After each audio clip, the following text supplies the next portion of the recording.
Good evening, Bhagwan. Thank you.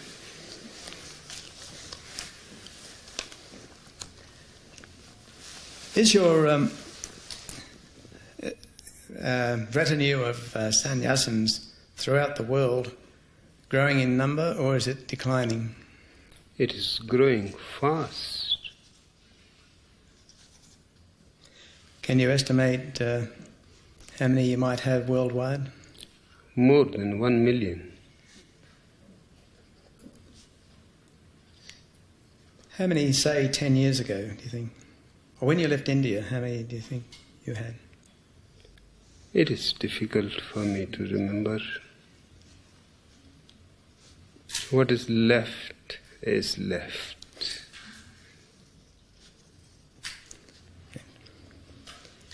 And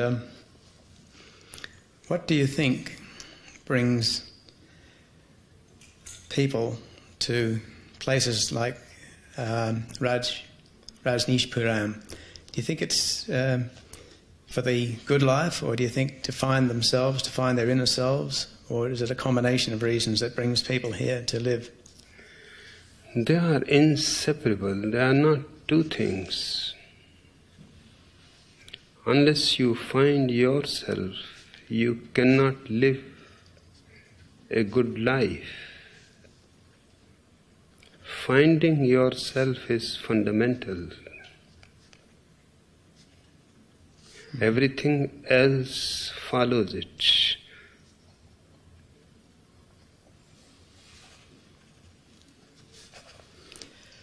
In Western Australia, as you know, there is quite a strong and healthy commune in Fremantle, and as you also know, they were trying to get established in Pemberton, which caused quite a lot of concern amongst the local population. I heard, I've been on this trip for 1 month, but I heard when I phoned home 2 weeks ago that the Pemberton Council has refused to issue them a permit. Does that worry you at all? No, there's no question of worry. We will be fighting. You'll be fighting? We really enjoy fighting.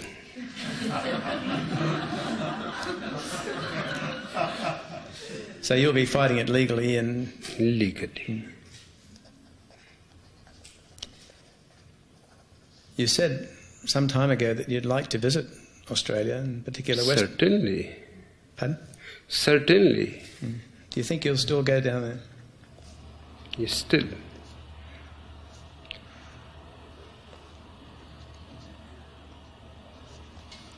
Do you think the local townspeople in this small town of Pemberton should be worried about the Rajneeshis? They are unnecessarily worried. They should be happy. Because we do no harm to anybody. We mean no harm to anybody. We are so absorbed in our own life and joy that we don't at all have any time for others. They should be happy that a joyous group has joined them. They can learn much from my people. They can learn how to laugh, how to dance, how to sing, and how to make life a paradise. Do you think you have a paradise on earth? Yes, we have.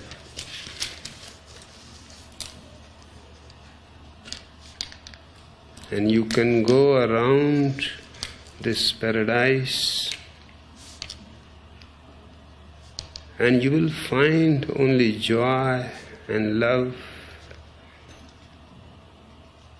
Everyone seems to be very happy. Everyone seems to be smiling and happy. Everybody is happy.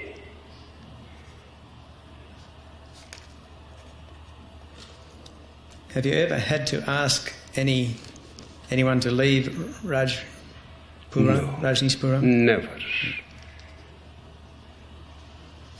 People join on their own if they want to leave. They have to leave on their own. Freedom is the rule.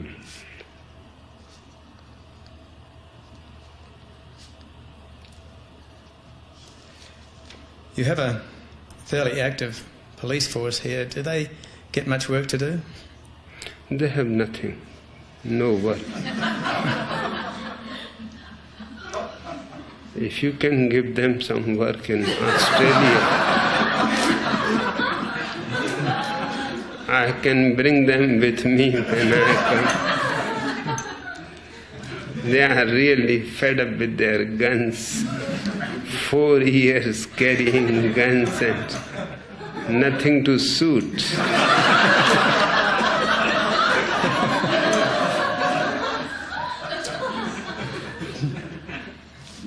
Well, I'm not going to give them a target.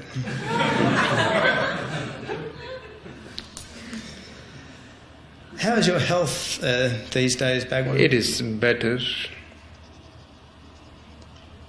Do you have to take medication? Yes. Are you a vegetarian? Everybody here is vegetarian. To be non-vegetarian is inhuman. Inhuman.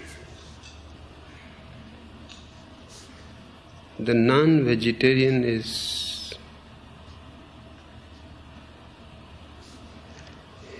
exactly equal to a cannibal. There is no difference.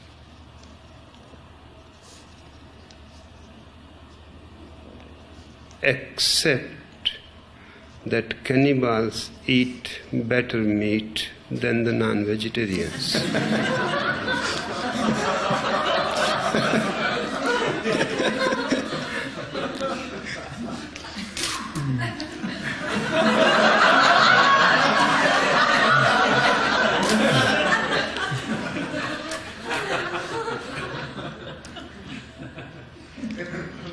Bhagwan, why did you break your silence? I think your silence lasted nearly 3 years.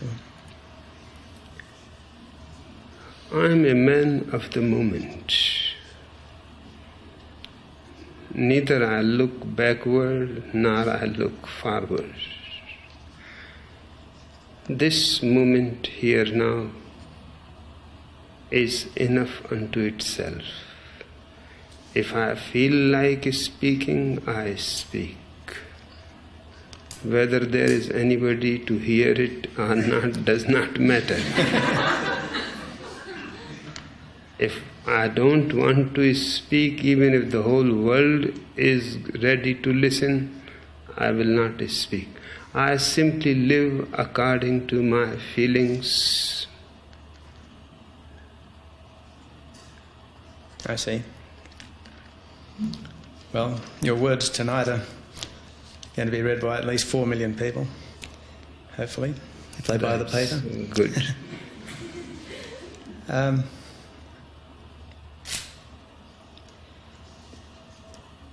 Getting on to another subject which I know is not taboo here. No, nothing is tabooed here. Taboo. Yeah. So you can discuss any subject without any inhibition.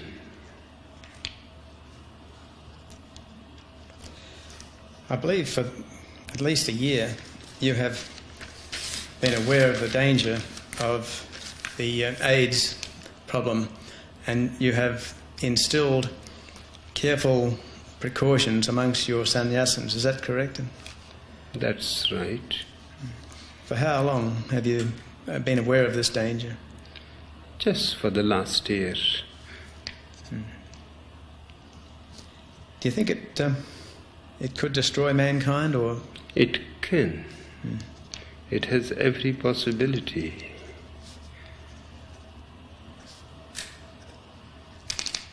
It is not a normal disease because it has no cure. In fact, to call it disease is not right. It is death itself. Only death has no cure.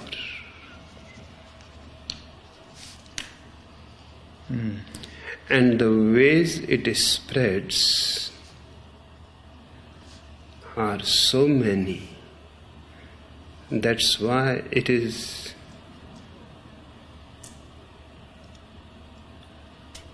almost going to kill 2/3 of humanity.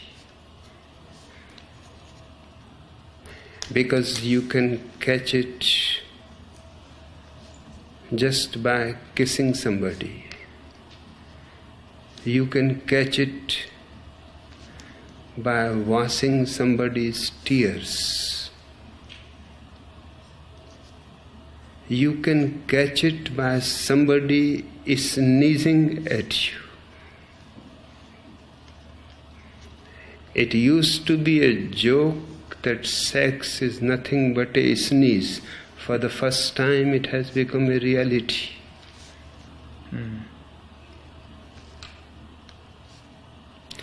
Any liquid coming out of the body of the person who is suffering from AIDS can infect. And once you are infected, you become a carrier. You will infect your wife, your children, everybody, unconsciously, unknowingly. Just now, I received the message that in New York City alone, 95% homosexuals are positively confirmed AIDS patients. 35% of prostitutes of New York are confirmed AIDS patients. And every city is at a loss what to do. Because these 35% prostitutes will be spreading it every day. And they must have spread to thousands of people already. And those people on their own. So it is just like a wildfire. And so invisible that you cannot prevent it. Governments are repressing information because no nation wants to be condemned that it has so much perverted sexuality. Religions are repressing. No monastery has declared yet how many percentage of the monks are suffering from AIDS. They must be suffering more than anyone else. Because to me, AIDS is a religious contribution to the world. Insisting on celibacy, insisting that monks should live separate from nuns, insisting that sex is sin, are the causes, the basic causes which have led ultimately to AIDS. The whole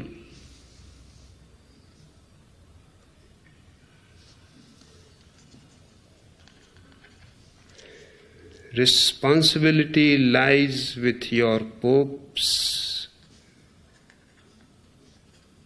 Ayatollah Khomeini, Hindu Sankaracharya, and the religious leaders, they all are doing the same thing for centuries.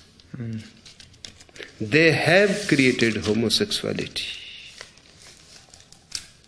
In the wild, animals never turn homosexual. But in a zoo, where females are not available, even animals become homosexuals. Your monasteries are nothing but zoos. And man is more intelligent than animals, so he is going to find some way for his sexual energy. And what he can do, it is beyond his powers. Just by taking a vow of celibacy, he cannot make his biology understand that I am celibate. The biology goes on functioning in its own way. It doesn't care about you at all, your philosophy, ideology, religion. It will create blood, it will create semen, it will function on its own. Yes. It is not in your control in any way. That's right. So what the monk has to do with his sexual energy? It is a well-known fact that all the monks of all the religions have to find something or other. They have made love to animals. Sodomy is as Old Testament. It comes, the very word sodomy comes from Old Testament.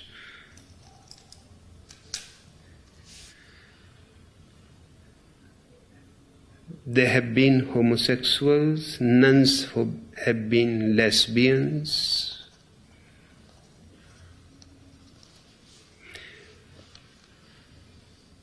So no religion wants to declare how many homosexuals are in their monasteries. No city wants to take the note and inform the world, and no individual wants to go through the test even. Because once you are confirmed that you are a homosexual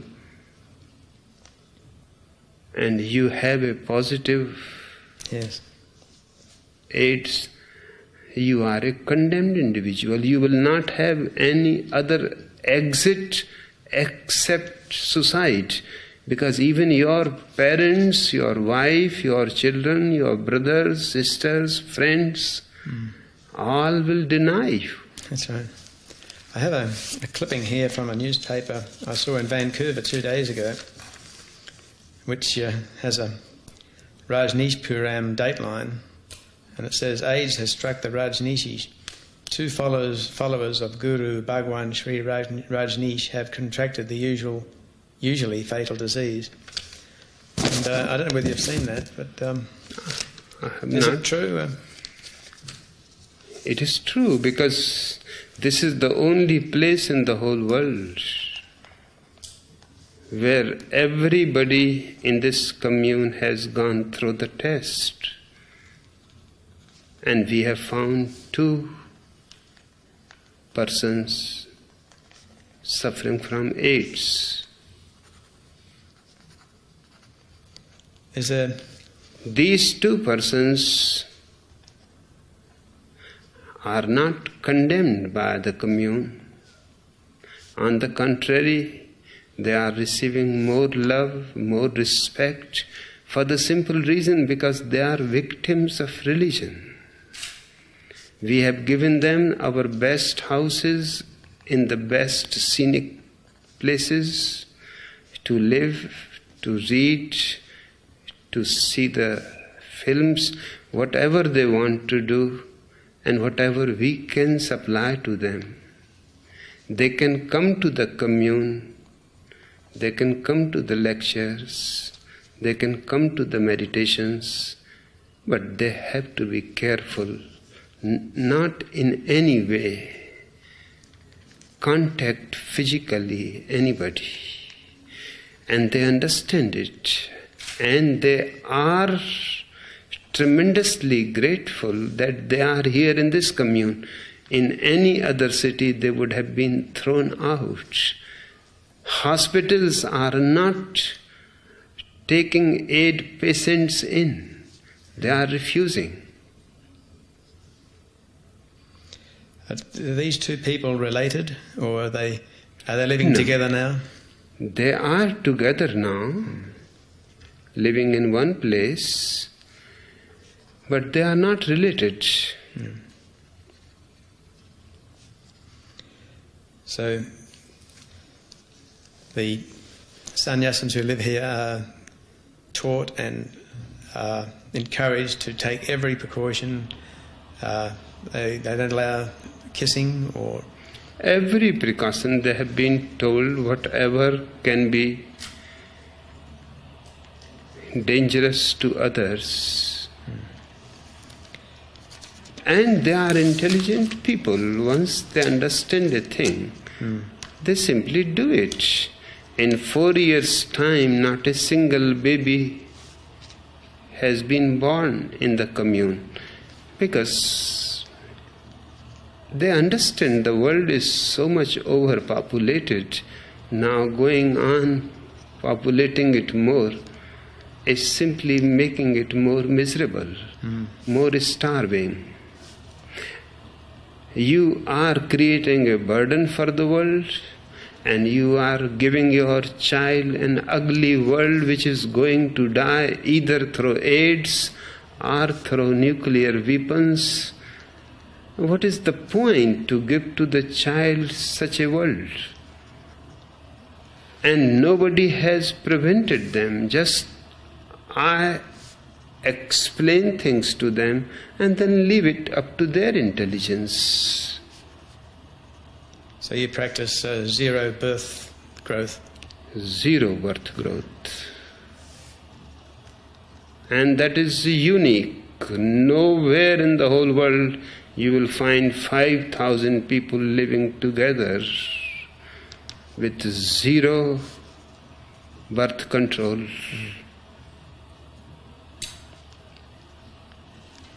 But surely if the outside world adopted the same policy, it wouldn't take long for the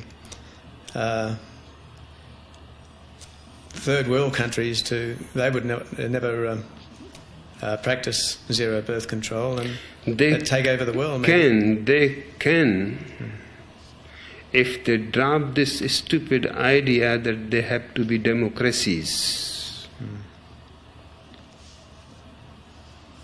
My approach is that to afford democracy you have to be at a certain standard of living. Below it, you cannot afford democracy. Democracy is not so cheap. It is better those poor countries understand it, that what they need is a very dictatorial regime that enforces anything that is going against humanity, against the nation. Poor countries cannot afford democracy. What to say about poor countries? Even a country like America can only talk about democracy, it cannot afford it. Democracy is yet to happen.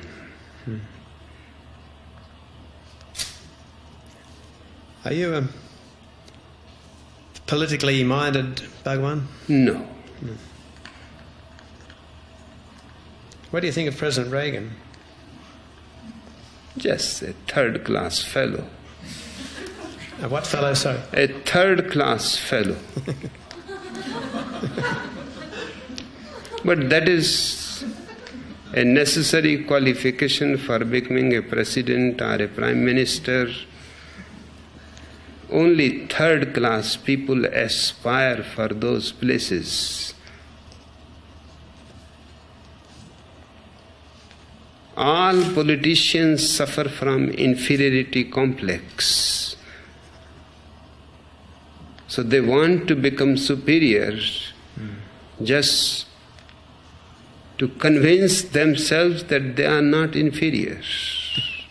Superior people need not convince themselves, they know they are. So they may be painters, poets, they may be beggars, it does not matter. If they don't suffer from inferiority complex, politics does not enter in. You're a leader of a big group of people. People look up to you. What have you got that President Reagan hasn't got? I am not a leader.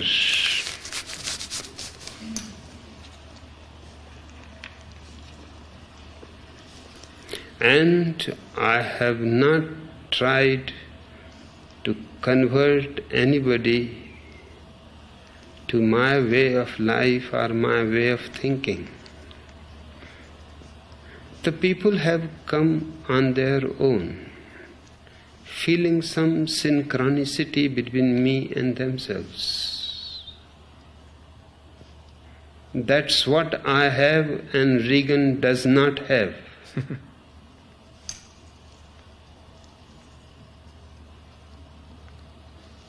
You can see that.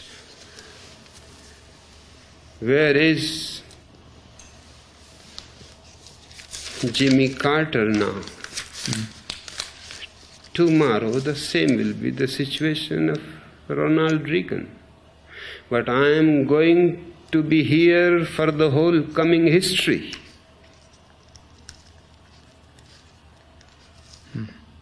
Because I am not a leader.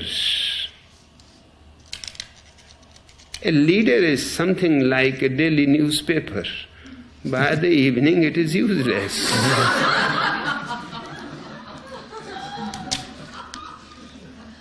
Just like your newspaper.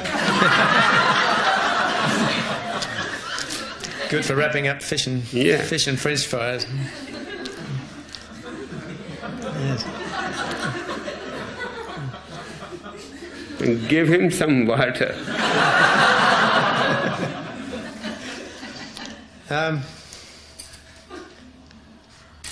You're having a birthday soon, aren't you? Are you having a big celebration for your birthday? I do not have any celebration. Every moment is a celebration to me. Talking to you, I am enjoying it so much. Are you really enjoying it? Really.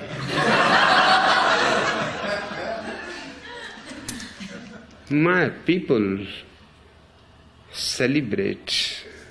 I remain the same. I am celebrating all the year round.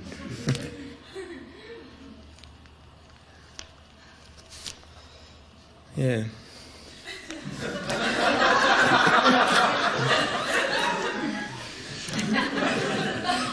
Wish I had something to celebrate all the year round. Celebrate.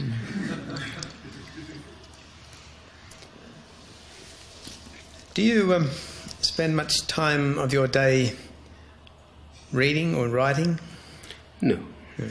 I have never written anything. Do you read newspapers? I don't read anything. Do you rise early in the morning, or do you just get up when you feel like it? No. If I leave it to that, I may not rise.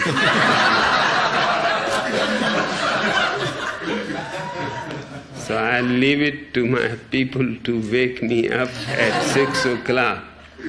What time, sorry? 6 in the morning. On my own, I will not get up again.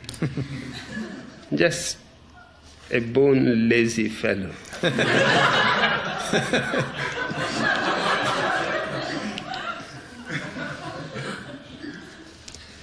And do you meditate for many hours a day? It is my 24-hour thing, because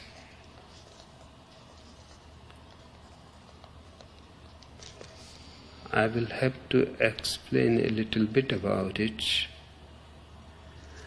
Other religions have prescribed people few minutes, half an hour to meditate, concentrate, contemplate, pray.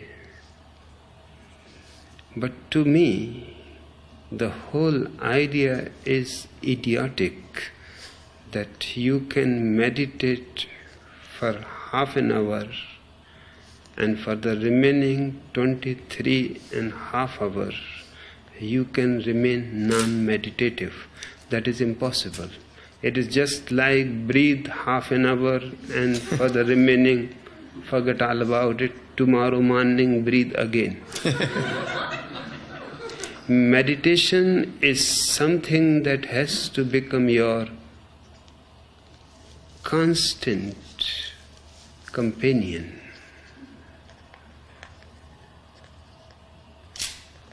So my method is such that it disturbs nothing. For example, I am talking to you. My method is, while I am talking to you, I am fully aware of what I am saying, to whom I am saying. Every gesture of my hand is with full awareness. So do whatsoever you are doing, walking on the street or swimming in the lake, but remain conscious of your activity. Then you can be 24 hours in meditation.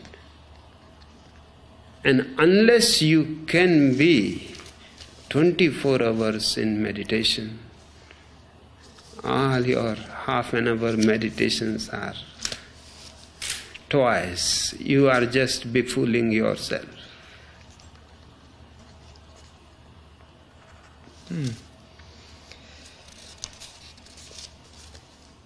Do you ever visit the public entertainments in Rajneeshpuram? No. I believe you did make a quick visit to the disco one night.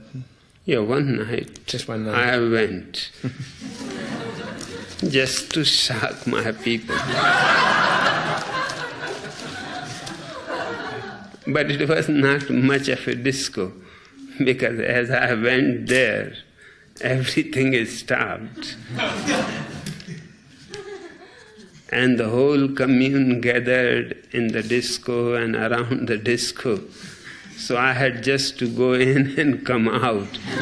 I have not seen anything there except people. The same people I see everywhere.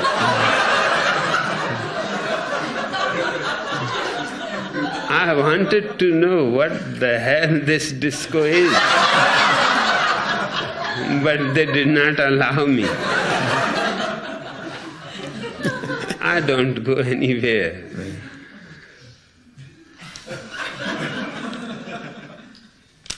And entertainment is needed because you are not blissful with yourself.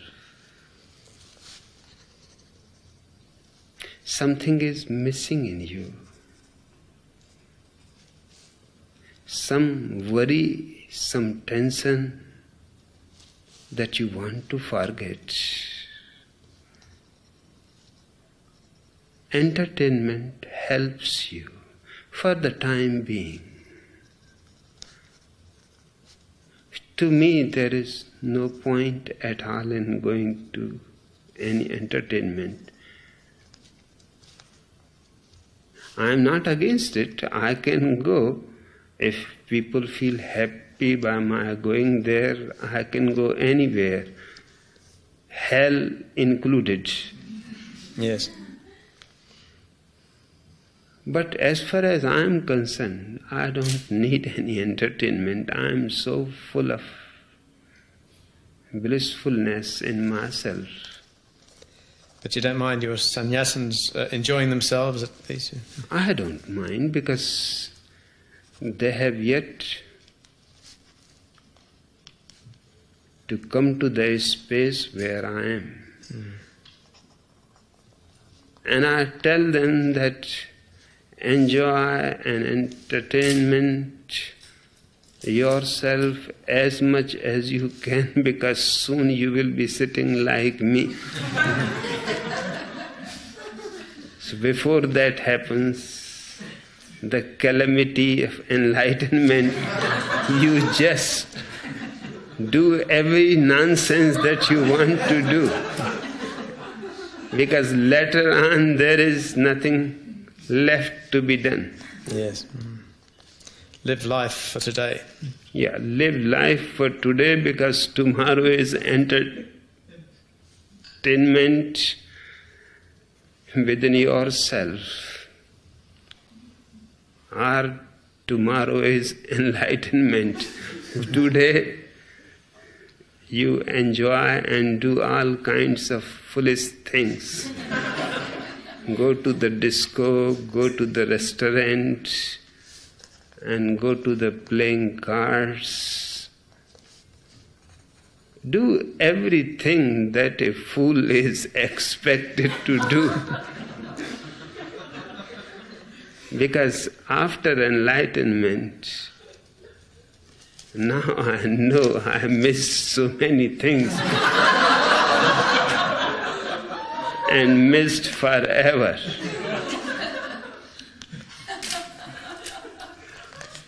Do you deny yourself pleasures of the flesh? Or? I don't deny anything. I don't deny anything. I'm available to everything. But it is not my need.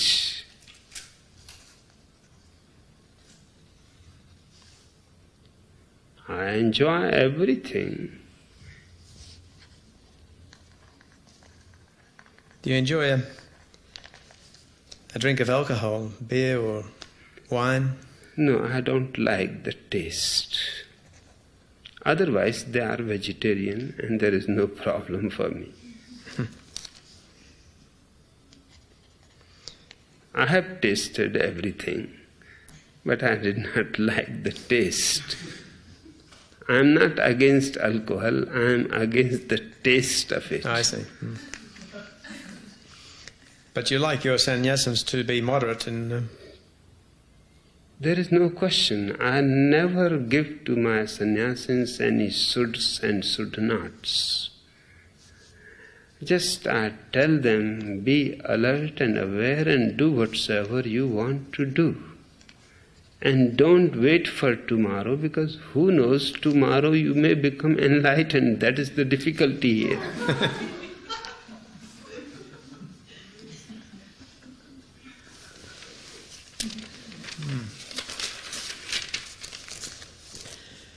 What happens, I know it's a long way off, or I hope it's a long way off, but what happens when the Bhagwan shuffles off this mortal coil? Will the Rajneeshis just fade away, or do you think the movement will stay forever? That is for them to decide, not for me. Even to discuss, because that may give some hint and I don't want even to give a hint what they have to do. Even while I am alive, I don't give them any directions. I am simply making them more and more alert and intelligent. And I depend on their intelligence, and I know whatever they will do right. Only retarded people need to be guided.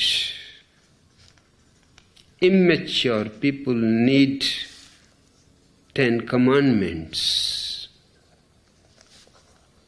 I have got intelligent people around me. Almost all are university graduates with all kinds of degrees, masters and PhDs in all subjects.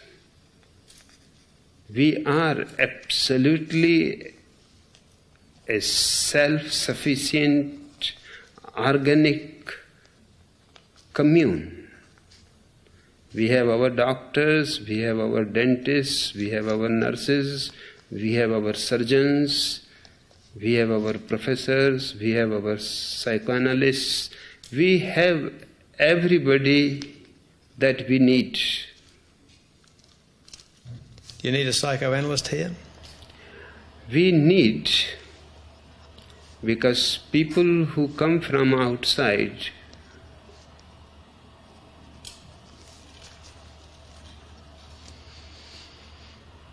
sometimes they have repressed themselves so much and finding so much freedom without any discipline to enjoy freedom, they go nuts. For them, we have therapists, all kinds of therapies.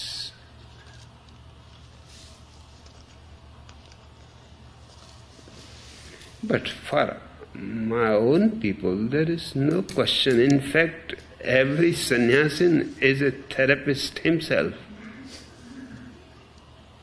Just listening to me for years has made them as capable as any Sigmund Freud or Adler or Jung or Asagoli. In fact, they understand more than Sigmund Freud, because Sigmund Freud was not aware of any meditation techniques.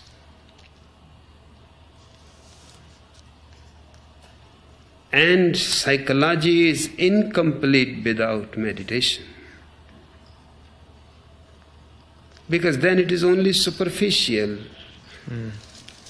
Analysis of your dreams is not going to lead you to the realization of your being.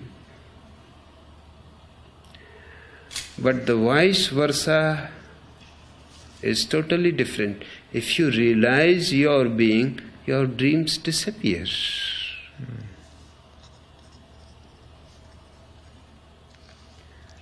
So every sannyasin understands more.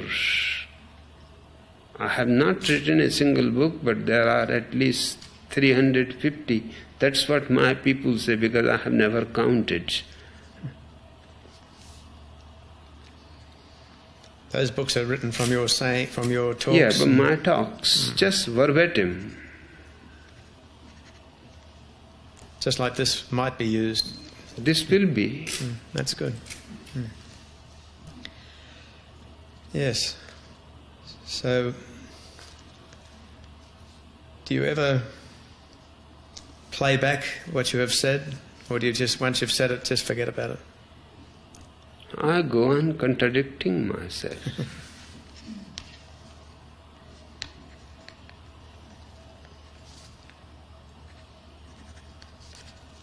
anybody who is growing every moment, expanding, is bound to contradict things of the past. Only people who are stuck at a point in their psychological development remain consistent. Consistency is a disqualification. It simply shows a retarded person. I love Walt Whitman's saying that I am vast enough to contain all contradictions. And this I can quote not only intellectually, it is my own experience. I can contain all contradictions without any trouble. In fact, the moment they are within me, they become complementaries. I see. You are, what do you think of material things? Like, I mean, I've read various reports about you having 17 Rolls Royces, and I notice you've got a beautiful diamond watch on your hand. Do material things worry you at all, or do they concern you? I don't make any distinction between the material and the spiritual. That is one of my most basic approaches. All the religions of the world have created a schizophrenic humanity by dividing matter and spirit, this world and that world, God and creation, body and mind. Everywhere they have created duality. And in fact, you are not a duality. When you drink alcohol, it does not go in your mind, it goes into your physiology, but it affects your mind. Your mind is not separate from it.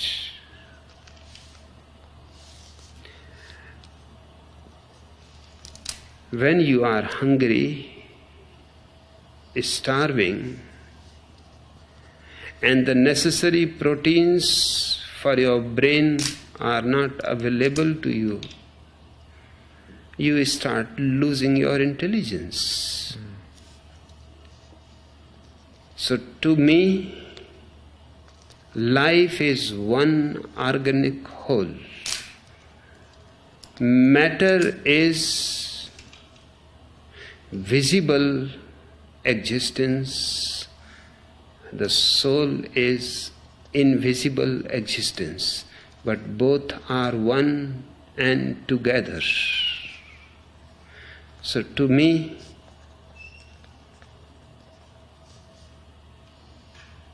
to meditate and be in a beautiful space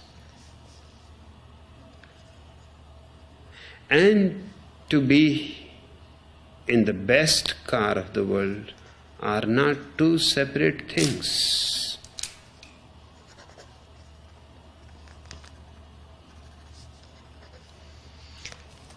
Do you, in fact? And I love every beautiful thing, whether it is diamond or whether it is emerald or rubies or ordinary stones. You look at my watch again, these are not diamonds, these are ordinary stones.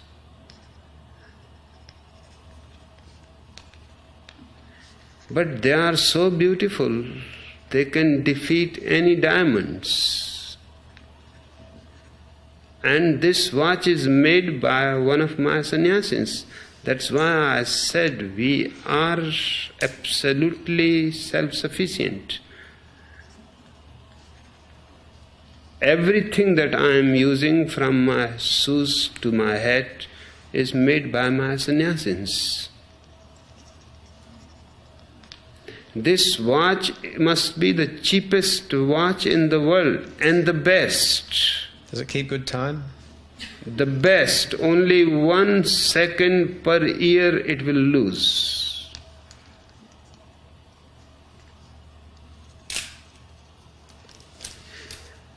And it has no value in the sense of price, because these stones cost nothing, and my sannyasins simply have worked out of love. But in other words, it is also invaluable. If somebody is going to give me $1 billion for this watch, it is not for sale. Love is never for sale. I have $500,000 watches too, and not one but dozens, because I believe in abundance. But most often I use my sannyasins' watches. They have made 5, 6, and they are continuously making. Soon I will be using only their watches. Those $1 million watches are just rotting. I am not caring any more about them. Because diamond is not the question. The question is the beauty, the love poured into it.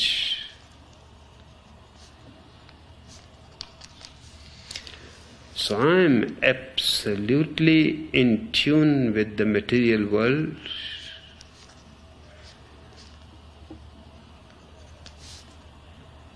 And I am not losing anything spiritual. In fact, the more I am grounded in the material existence, the more I can rise higher into the spiritual world. A man is almost like a tree. The roots go deeper into the ground, in the darkness, under the earth. The tree grows higher and higher above, aspiring to touch the stars. Deeper the roots, higher the tree. Don't forget the roots, otherwise the tree will be dead. That's what has happened in religious countries. They denied matter. For example, India was the first to discover mathematics. 5,000 years before Albert Einstein.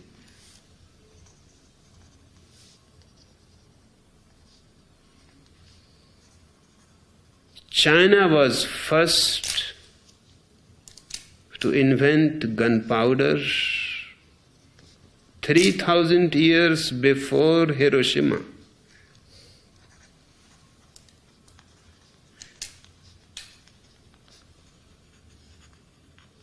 China was first to invent printing machines 4,000 years before Europe.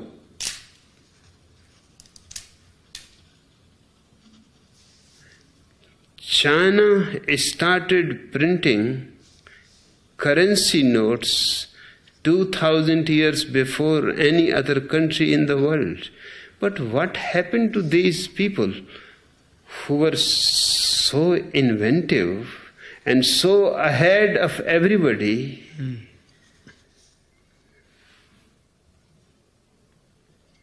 religion destroyed these people. Religion condemned materialism, condemned richness, appraised poverty, and naturally the geniuses of the country started becoming monks and in search of God. And nobody cares. Otherwise, West is just a child. The whole scientific development is 300 years old. If the East was not disturbed by people like Gautam Buddha, Confucius, Mahavira, Krishna, then East would have been 1,000 times more powerful than America. But the reason why they are suffering and dying and starving, the whole credit goes to their religious founders. Those idiots disturbed millions of people's life. As far as I am concerned, I consider them criminals, and not ordinary criminals, extraordinary criminals.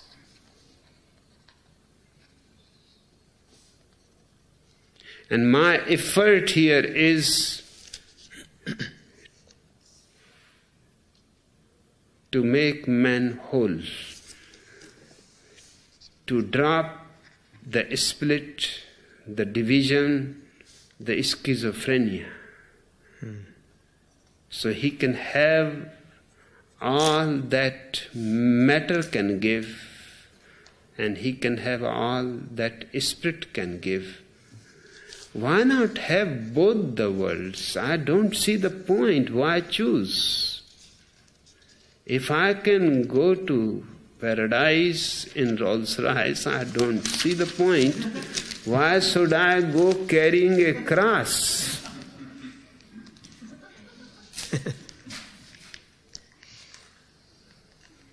Yes.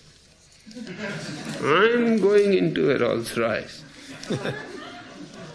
If Muhammad can go on his horse directly to paradise, why not I can go on a Rolls-Royce? There is no problem. And he has only one horse, and I have 90 Rolls-Royces which have 10 times more horsepower. Did you say 19 or 90? Did you say 90? 90. That's 1,000 times more horsepower. They are not yet complete. My garage is still waiting for more. And my sannyasins are preparing for 365. One for every day seems to be exactly right.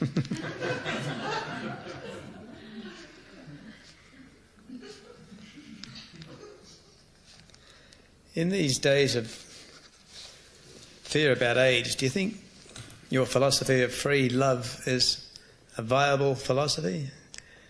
I mean, surely the precautions that sannyasins have to take must take a lot of the enjoyment out of love. No.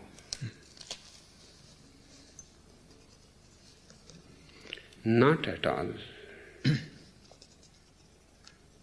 These precautions they have to take because of you,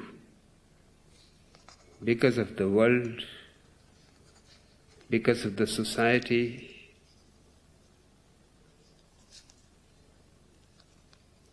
These precautions are not just only against AIDS. AIDS is only symbolic of your whole world. And just in the beginning it seems to be unnatural. Just it is like if you go to an aboriginal tribe where people live naked, your clothes seems to be very unnatural. They don't seem unnatural to you. But the people who are living naked and enjoying the sun and the sand and the wind, they can't figure it out what happened to you. Yes. And why you are having a tie around your neck. Are you thinking to commit suicide?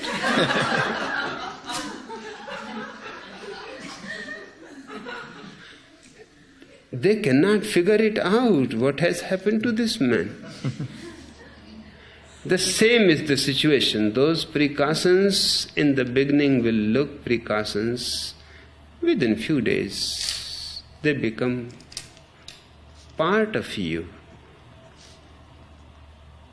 If it is cold, you use the woolen clothes and you don't think that this heavy cloth I have to wear, and you are not grumpy about it. But what to do if the world is suffering from AIDS, and if I want to save my sannyasins alive, then they have to get accustomed. It is a question only of accustoming. And man, remember, has tremendous capacity of adjustment to anything. He can live in Siberia, he can live in the hottest places in Africa,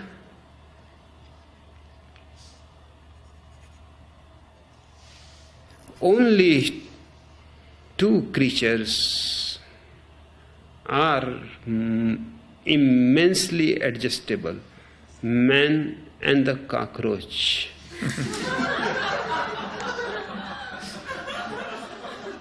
Wherever you will find man, you will find cockroach. Except Rajneeshpuram.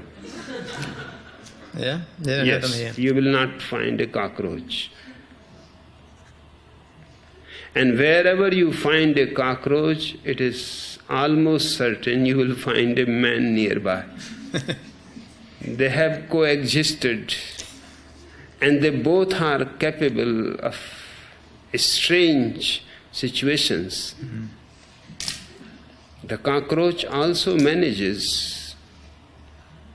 Perhaps the cockroach is more intelligent in many ways. There are few species of cockroaches which make love. Before making love, and those are the real precautions. Those people have been taken from centuries, from all diseases, from any kind of trouble. In the woman's belly, the man makes a new hole every time he makes love.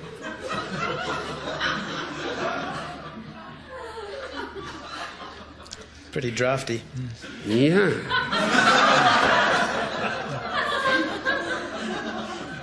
And you can count those healed holes, that how many times this woman has loved. And he never goes in the same hole again. So he is always making love to a virgin. This I call intelligence.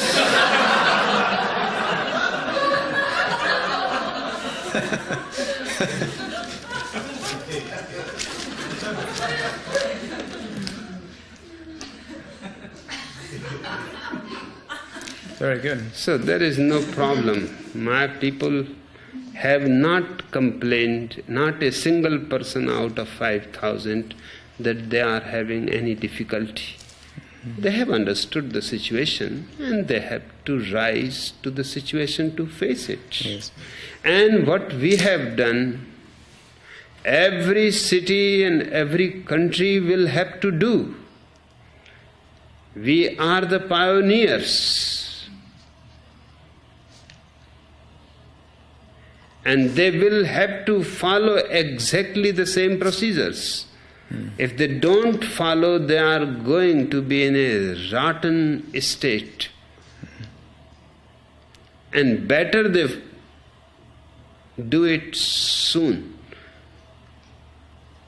Because the disease is really spreading fast in many areas of Europe, in America, in California, where thousands and millions of homosexuals are living.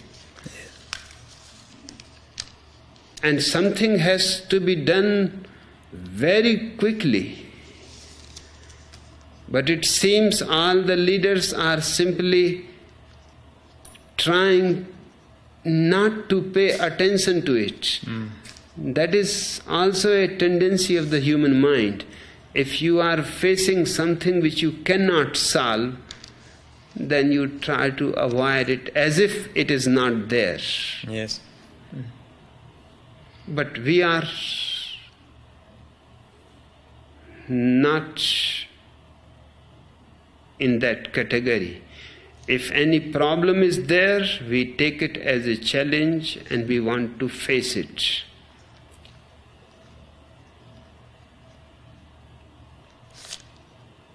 Yes, I think a lot of world leaders are doing the ostrich and putting their head in the sand and pretending it'll go away or hoping it'll go away, but it won't go away. It cannot go away.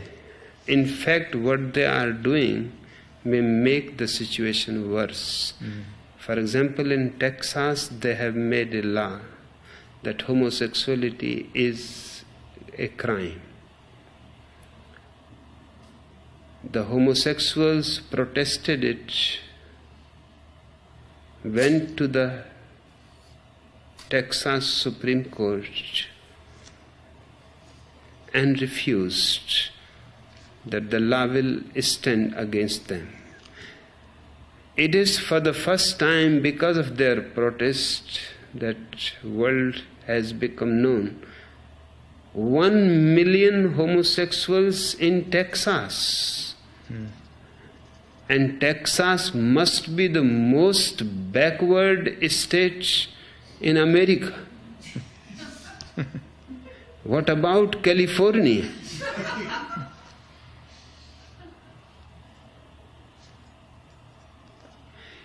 Now, driving 1 million homosexuals underground because you have turned them into criminals. Driving them underground is far more dangerous. They will continue, and now they will not be in any way coming for testing, checking, and they will go on spreading the whole thing around. I think the Supreme Court has done something wrong. The Texan leaders have done something wrong. Just to make it criminal, a disease does not disappear. That's right. It is not something that you have to make a law against and finished, and they are feeling very good that they have done something. Yes. They have done something dangerous. Yeah, it does sound a bit stupid. Do you condone homosexuality in Rajneeshpuram? I don't condemn. I tell them that you are victims. And you don't need any condemnation or punishment. You need simple therapy. And we have therapy groups here, where you can be again made natural, heterosexual. As far as lesbians are concerned, there is no danger because they don't create AIDS. So about lesbians, I am not saying anything. If somebody wants to be a lesbian, that is perfectly good. Perhaps lesbianism will be the reason to save humanity one day. If all male by and by become infected, then lesbianism seems to be one of the best ways to prevent humanity from dying. All women should stop making any love to any man, husband or no husband. Whole human society, the lesbians should spread. All women should become lesbians. That will be the best solution. And for poor men, they should get tested. If they are still intact and they are not having AIDS, then they should start donating their semen to the hospitals. That semen can be inseminated to the women for new children. That's not living for today, though. That's not enjoying life, is it? That's not enjoying life. It is not a question of enjoying life. It is a question of enjoying everything. This is a great experiment. At least my people will enjoy. It is really great to see all the women becoming lesbians. And all the male dodos and machos standing in queue before the hospital. That's what they need. They deserve.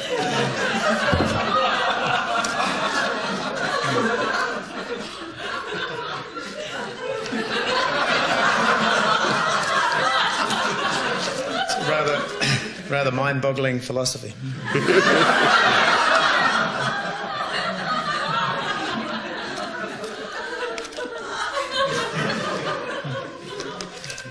Getting back to more mundane matters. Okay. The people in my home state are very worried about the Rajneeshi group. And have you any message for them? I mean, a message of, I don't mean, can you allay their fears? Can you tell them something that might make them feel happier? I cannot. I can say only things which will make them more worried.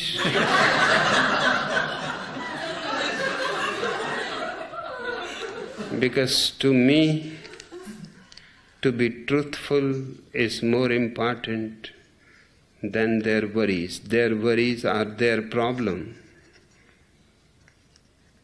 And they are out of their ignorance. They should become acquainted with my approach, and they will not see any cause of worry.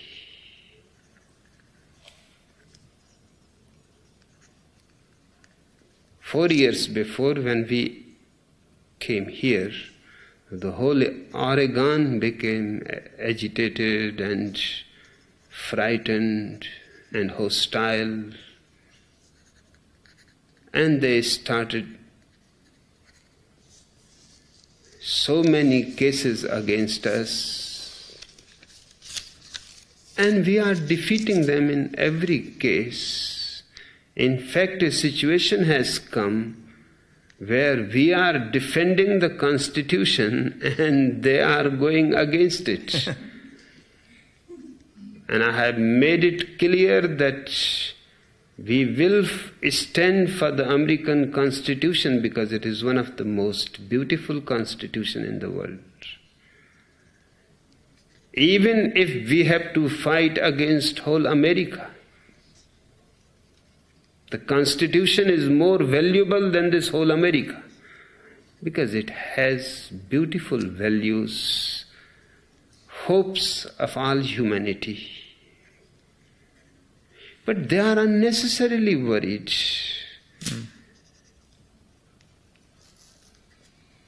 But somehow it seems human nature. To strangers, you feel afraid.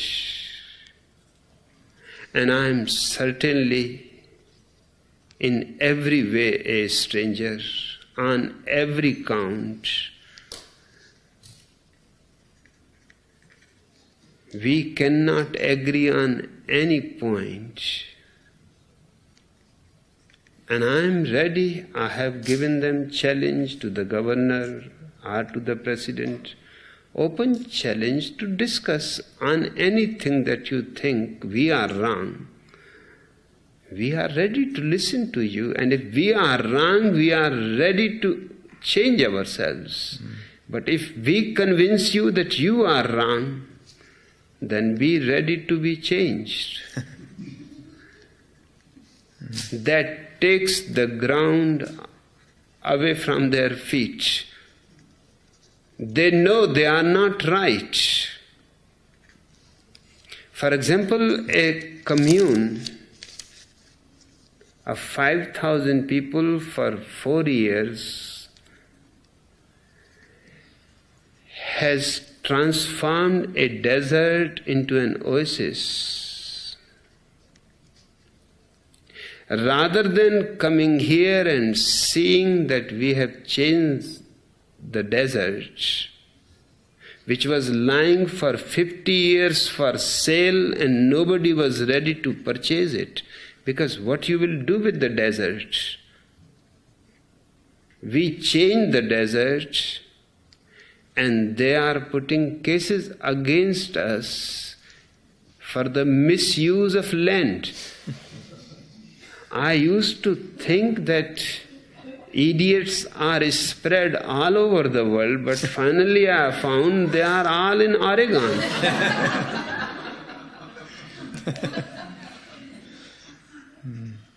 I've had a look at your farming community here, you and the way just you look, recycle things, and it's very, we very good. have been doing everything that, and there was nothing here, just one dilapidated house, and we have created houses for 5,000 people, and we have created farms, greenhouses for vegetables, fruits. You will have a taste of our fruits. We have our own milk products, and they are, without coming here, we have been inviting them that at least you should come and see. Yeah. And if it goes against your law, then change your law, because man is not for law. Law is for man. We change the desert and we are criminals. Because somehow it goes against your law. And you were never talking about that law for 50 years. The land was not used. It was perfectly lawful.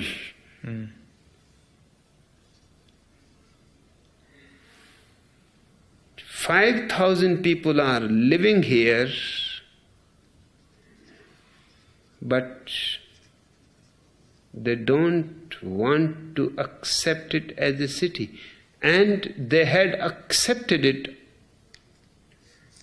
They incorporated it For 2 years they were funding it as a city from the state and from the federal government. And seeing my vision of life and my approach to life, they became so agitated and afraid that they declared the city illegal. So this is the only illegal city in the world. There are cities or there are no cities.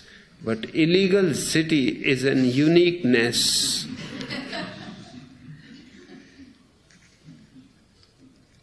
And we are going to win because the city exists and they are denying it.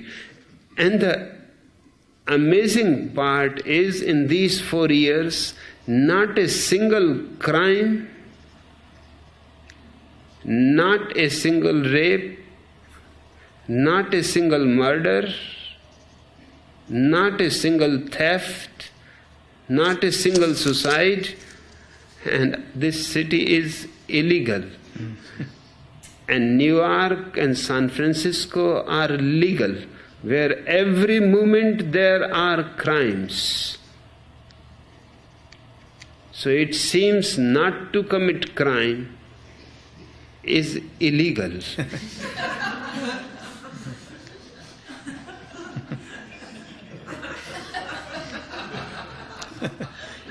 If they force, we should start committing crime. What to do?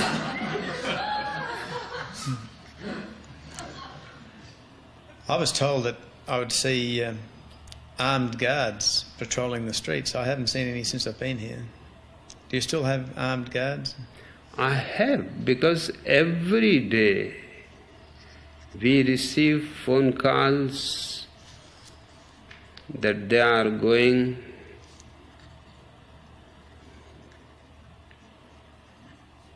to bring a crowd, to create disturbance. They are going to burn our houses.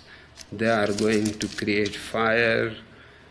And every day threats that they are going to kill me and kill that. We go on sending those reports to the government that you should inquire and look who are the illegal people. We have not threatened anybody. And those guards are police. They are part of the state of Oregon.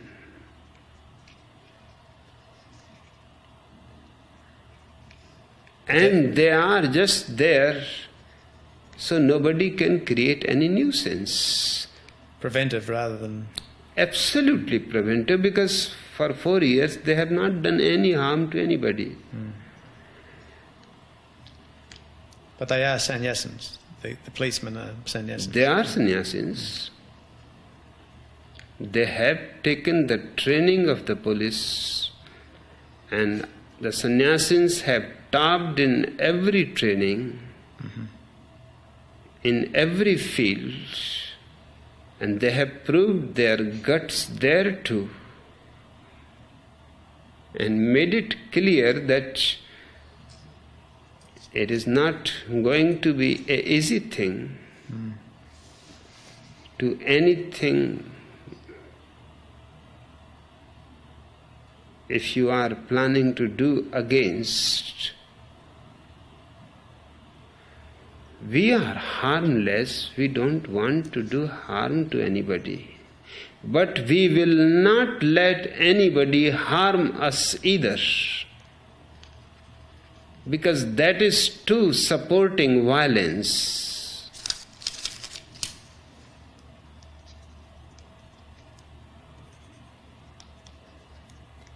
So you take all necessary steps to... We will take every necessary step.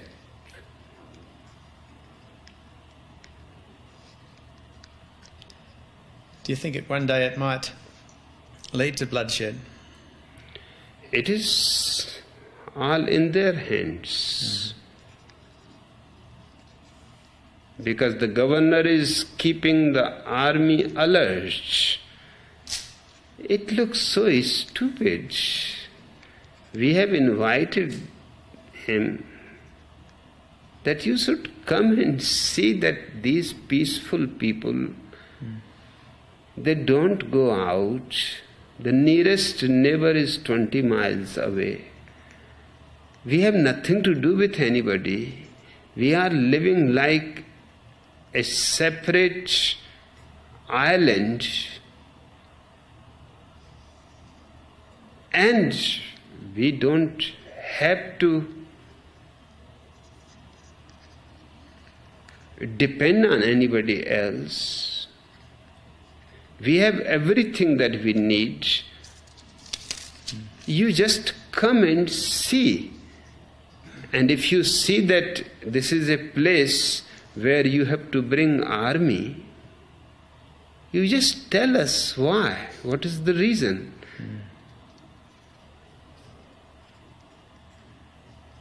But no, they don't have guts to come and see. And the day they had this secret meeting of all government agencies, chiefs, where they decided that army should be kept alert, that within 3 hours army should reach Rajneeshpuram. He did not allow any of our representative. You were discussing us.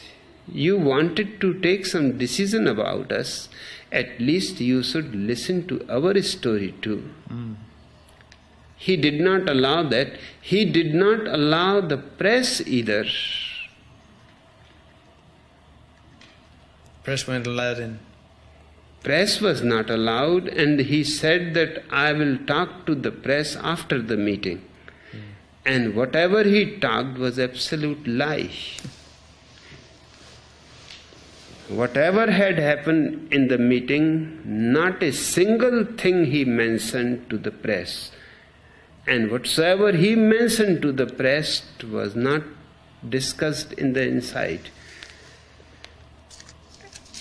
Just by chance, one journalist managed to get the secret file, and it was shown on the television. Now we have got the copy from that journalist, in which they are preparing for a war. It seems so idiotic.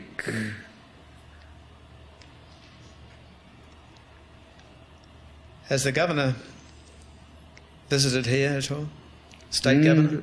No, none of these people who have been residing there, none of them has been here.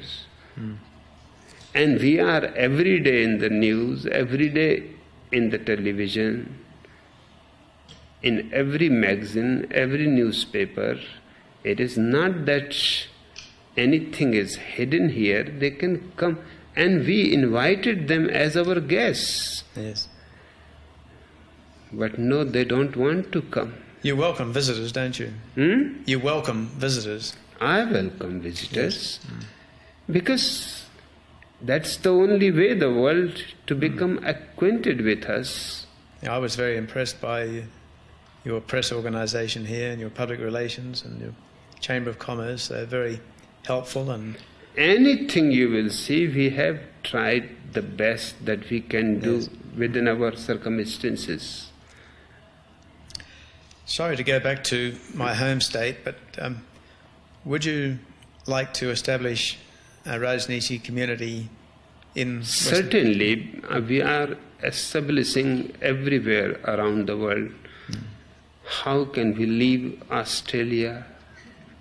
That will be insulting to Australia.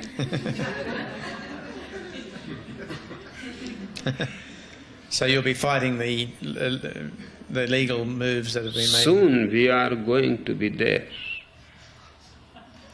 Our people are already there. Just they have to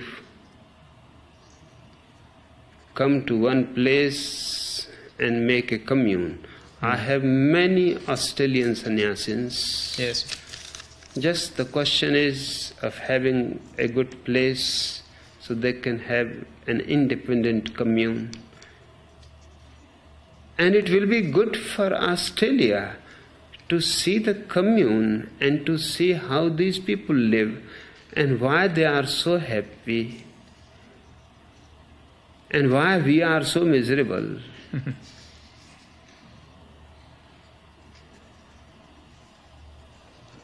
And in fact, intelligent Australians should help my people.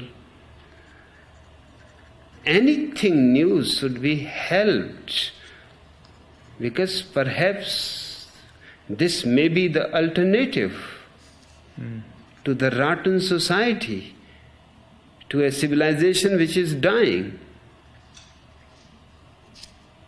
So a chance to any new thing must be given.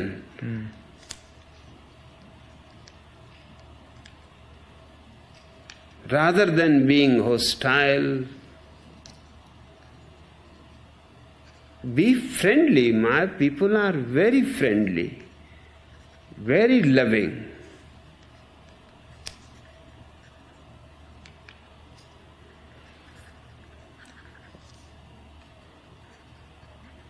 Video ഇഷ്ടപ്പെട്ടെങ്കിൽ like, share and subscribe ചെയ്യാൻ മറക്കരുത്.